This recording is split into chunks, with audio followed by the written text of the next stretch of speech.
What's up guys, Steven Spikes here at the Spike Signal. Today I want to do a quick discussion on chord tone soloing for the guitarist or really any musician who wants to utilize it right now on the Spike Signal. So this video is going to be a little bit more technical than some of my other talk videos, but I wanted to just kind of underscore the importance of chord tone soloing. You know, if you're at a point where you more or less know a major and minor scale, but you still have a little bit of trouble refining your soloing, your sequencing, your songwriting, within that to make it sound cohesive to the chords that are going on, chord tone soloing is a great way to be able to further refine and pinpoint the sound of your song within particular chords. So how do you do this? Well, you know, let's say you got like a riff, a basic riff in A minor. We'll keep it really simple in A minor.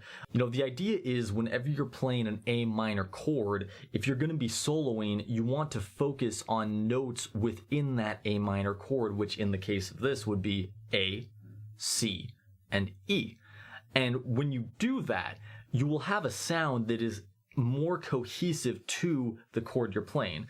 So, you know, as you probably found out in your songwriting, if you want to make a song sound like it all fits together, you typically, unless you're doing something kind of outside of the scope of what we're talking about here, you're going to want to make sure all your riffs are within the same key. That's a surefire way to make your song sound cohesive and make it sound like an actual song.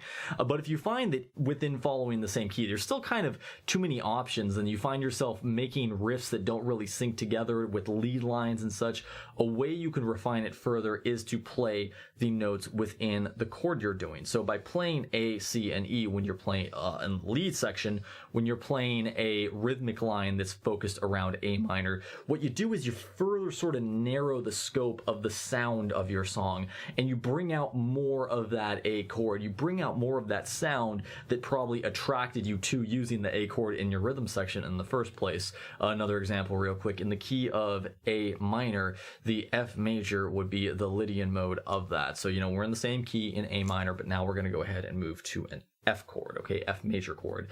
When you're doing that, if you're moving to say A minor to F major, you want to move your lead line from A minor to F major and play F, A, and C respectively. Once again, that'll really bring in that sort of F major sound and allow your songs to fit together more nicely. Now, when you apply this technique out across an entire song, what that does is it makes the whole song sound very concentrated within chords that you're playing. Your rhythmic lines and your lead lines are concentrated with an A minor. Your rhythmic lines and your lead lines are concentrated in F major. And the effect you get from that can be a more put together and professional sounding song. This is especially important if you are improvising. Now, this is something that I struggle with myself as well, but being able to digest what chords are going on rhythmically underneath you in real time and being able to apply not just the key to it, but the chord tones on top of those at the same time as the chords are being played instantaneously